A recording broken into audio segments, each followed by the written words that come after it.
ഇരുട്ടിൽ അവർ അപ്രത്യക്ഷരായി.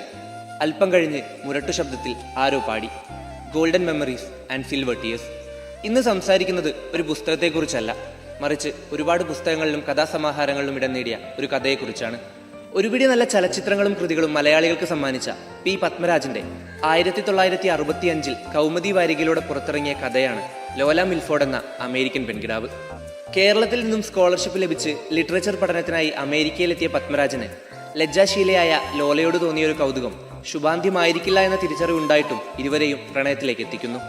പിന്നീട് അമേരിക്കൻ തെരുവുകളിലെ വഴിവിളക്കുകൾ ഒരു ഇന്റർനാഷണൽ പ്രണയത്തിന് സാക്ഷിയാകുന്നു. കാലങ്ങൾക്കിപ്പുറം തങ്ങളുടേതല്ലാത്ത കാരണങ്ങളാൽ ഇരുവർക്കും ബന്ധം പിരിയേണ്ടി വരുന്നു. പഠനം പൂർത്തിയാക്കി നായകൻ നാട്ടിലേക്ക് മടങ്ങുന്നു.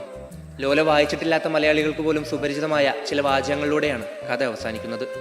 വീണ്ടും കാണുക എന്നൊന്നുണ്ടാകില്ല.